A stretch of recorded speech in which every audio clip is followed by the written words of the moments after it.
And joining us in studio is Anele Loane, Deputy President of Black First, Land First Movement, Tsepo Khadima, political analyst, and we have Advocate Nomazokyo Memani, an advocate and director of Emang Basadi, member of the ANC Youth League, Women's League, I beg your pardon. Good evening to you, and thank you so much for joining us. Let's look at the rationale, or maybe let's start with the policy of the ANC to get that out of the way and clarify whether nationalization indeed is part of the policy. You know, the ANC's policy is based on the Freedom Charter. The Freedom Charter that says all shall share the wealth of this country. So in interpretation, you know, there's a lot of interpretation of that, but the reality of the matter is that nationalization, it's part of the ANC.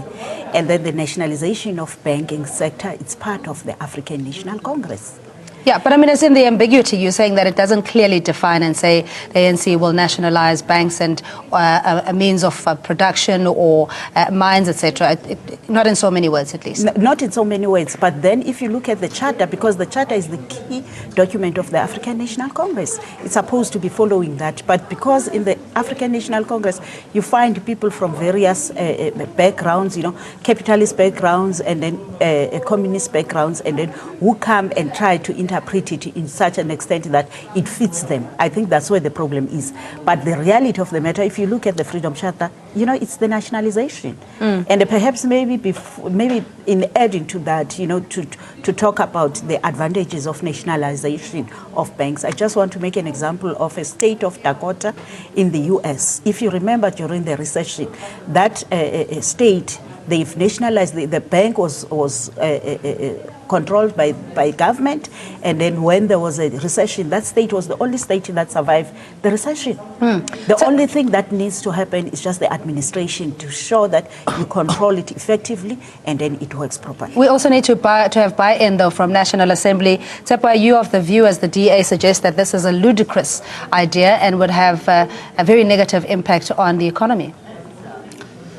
Well, first I want to start by saying that, or acknowledging that the issue that has been raised by the economic freedom fighters is exceedingly fundamental to the geo-economic strategy of South Africa. Now, if you look at that, I think that the EFF themselves maybe have just dealt with the issue on the periphery. They've been superficial in how they are dealing with it, in that you are effectively questioning. The moment you say, look, we want to have state ownership or a state bank, you are effectively saying the current macroeconomic policy of South Africa is not appropriate and is not functioning in the manner that is advancing, I think, the aspirations and the needs of the nation. And under macroeconomic policy, that's where you have got monetary policy and fiscal policy. And under monetary policy, that's where now you have the policies and the laws that enable you to create money. So you cannot talk about nationalization of the banks without first having to deal with the South African Reserve Bank. So it's amazing that I think the economic freedom fighters did not advance their argument and adduce their argument on those grounds of first saying the macroeconomic policy of this country is, as it stands now, is faulty, and the monetary policy itself is to be revised. Therefore, the South African Reserve Bank, that question has to be answered. And when you are answering that question, then you can go to, well, the ownership. So what you effectively need is, indeed, I agree with them, that you need to have a state bank, but effectively a state bank that will have the same capacity to be able to create money, because if you can be able to create money, you are then able to do lending to the general public, including businesses, so that then you can have economic activity in the country that is more vibrant and sustainable. So those are the issues that, but if you listen to the likes of Democratic Alliance and all other parties, unfortunately they did not do the debate any justice, in that they spoke more about what they thought was wrong with the policy proposal of EFF than actually addressing these fundamental issues and specifically coming up with, well, what are the solutions? What are the things that need to be done? If you are saying, let's not nationalize, what is it that we must do to ensure that there is liquidity, there is money that gets into this economy, into the productive sectors of the economy? Because right now, we have a lot of money that is unfortunately sterilized. And lastly, I would say that one of the other things that need to be done is that of the 12 trillion rand that Mr. Malema is mentioning, that is currently sitting in the hands of these private banks, when we look at our savings and pensions, there is a thing called the prescription of investment into foreign assets. And these guys are sitting with over 25% of money that they've invested overseas. They've never been able to account for it. If anything, that 25% prescription, unless and until it is reversed, we are unfortunately going to experience continued hemorrhaging of much needed capital in this country, and the Minister of Finance or this Parliament needs to take steps in law to reverse the 25% prescription of monies of South Africa that are currently not accounted for, that have been lost. But the debate is very fundamental. So you agree with them, but let's test the BLF in the sense that the EFF, of course, being opportunistic, seemingly wanting to reinsert themselves into the radical economic transformation debate, but understanding the hierarchy and the limitations as to how far you can take the nationalization debate. At least this is a window of opportunity to discuss it, if nothing else. Your views, Anel? We had said, as the Black First, Land First movement, it's very important for society to look quite in detail on the conduct of the economic freedom fighters, including their leader, Malema.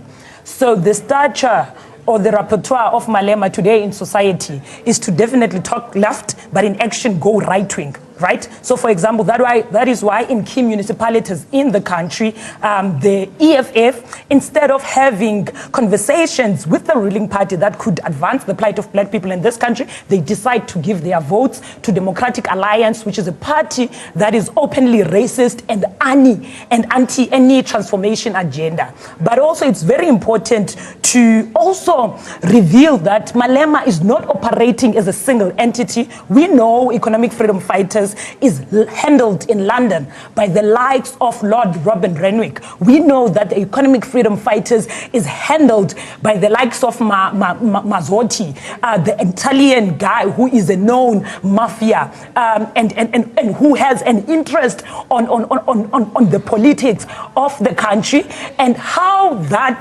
the motion that they put forward today is being used by EFF, including their imperialist agenda, to undermine the fundamental need for radical economic transformation, because EFF, as they are in agreement with the opposition parties, they know that the opposition parties were going to reject it, and in particular, they also know that the pro-white monopoly capital arm of the African National Congress will come into their rescue in this moment and reject such a move. So the EFF is really turning the genuine need to transform this country and turning it into a political football game so that they can advance their very consistent argument to say the president of the country is not serious about radical economic transformation. You see, it's rhetoric. We are giving them opportunity. Whereas we know that, in essence, the actions of the economic freedom fighters are totally opposed to the idea of black people finally owning this country. Yeah, but I mean,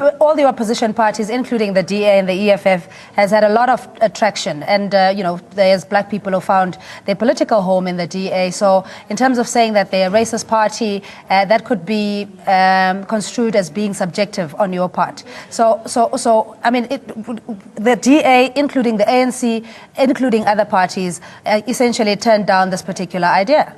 Exactly.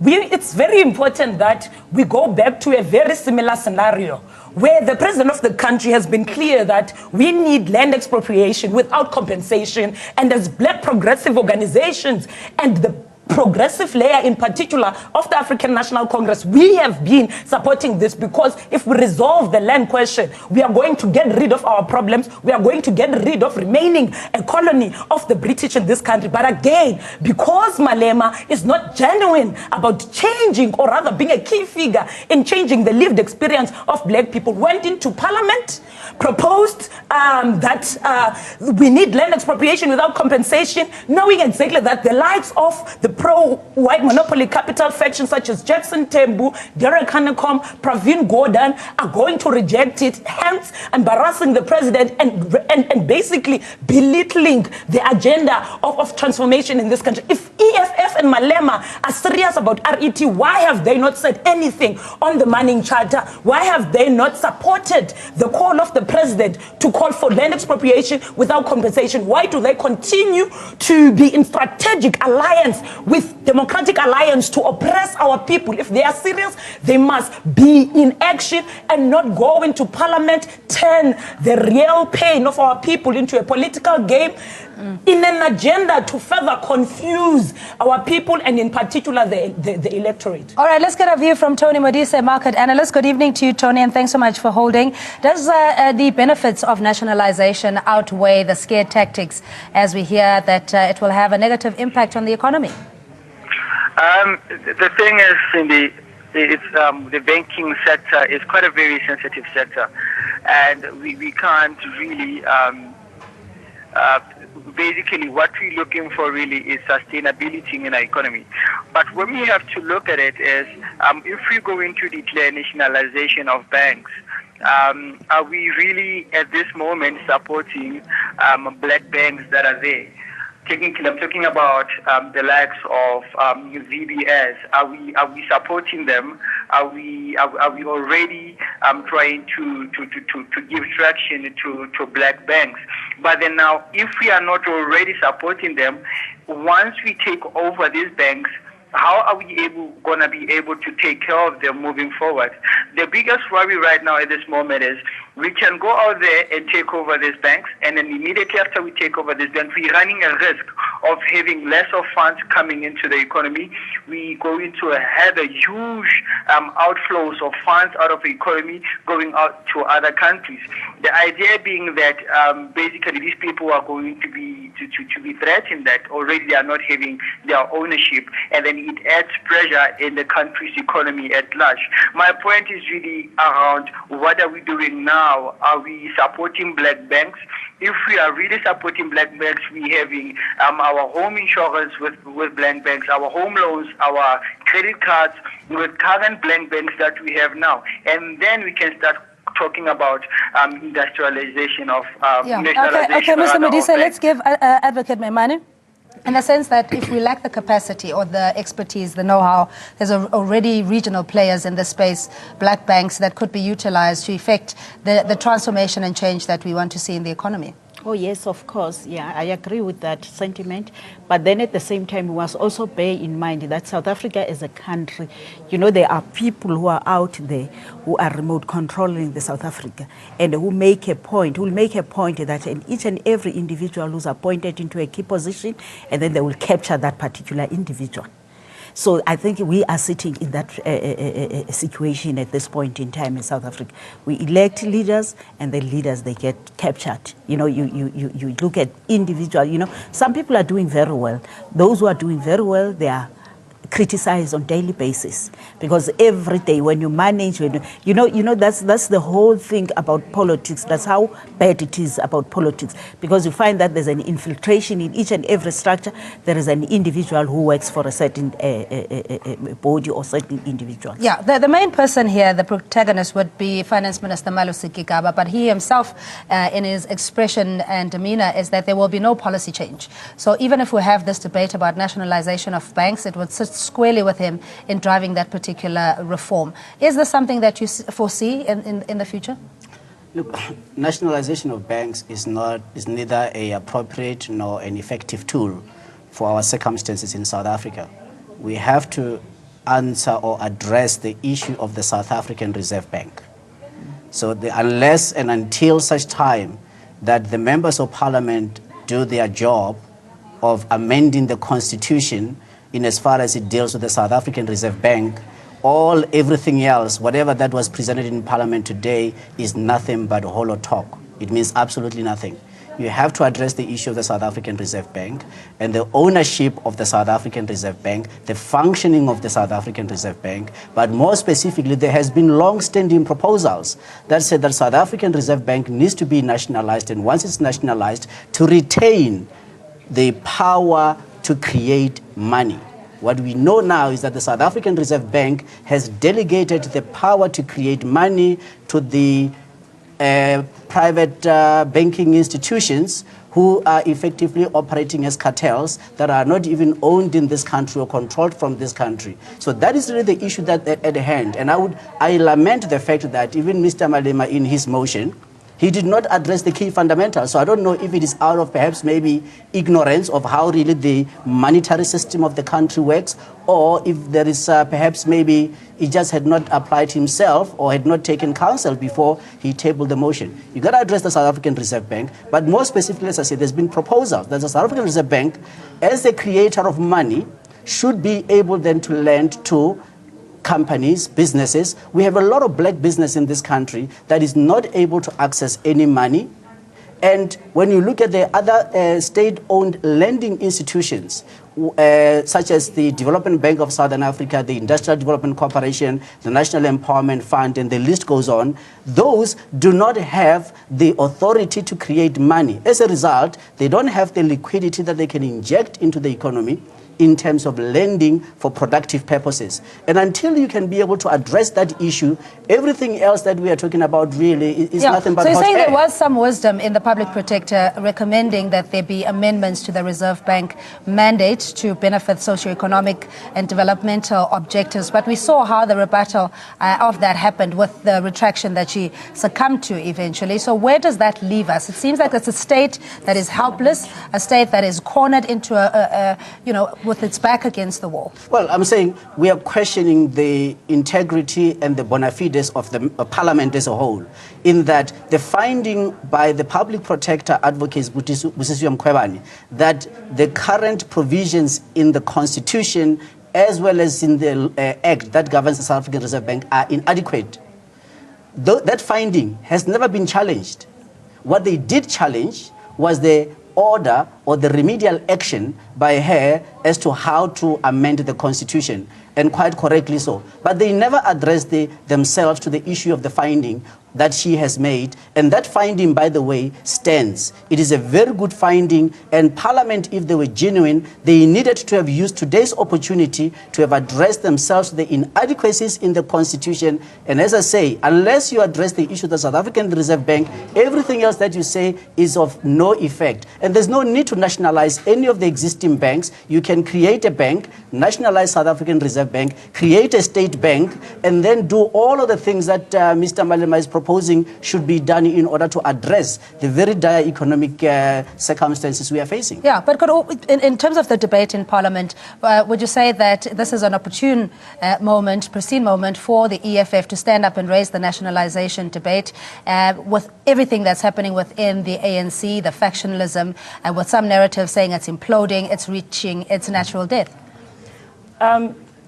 In order for us to advance the agenda of radical economic transformation, we don't need Malema to go into Parliament and really turn this very just call into a political game. What we need is for Malema to first and foremost openly declare his support for the president of this country as the leader of the nation, who has been quite clear that we need radical economic transformation because the means of production and the economy, including the land, is in the hands of a settler minority. Malema has not done that. We need a meeting of revolutionaries that is going to resolve on a radical economic transformation front that is going to take this task very seriously and change the lived experience of our people. But also, what do we need from Malema? If Malema is serious about the transformation of this country, not only the nationalization of the banks, why are they there in the public enterprises committee, for example, victimizing the leaders, in particular, of state-owned enterprises, right,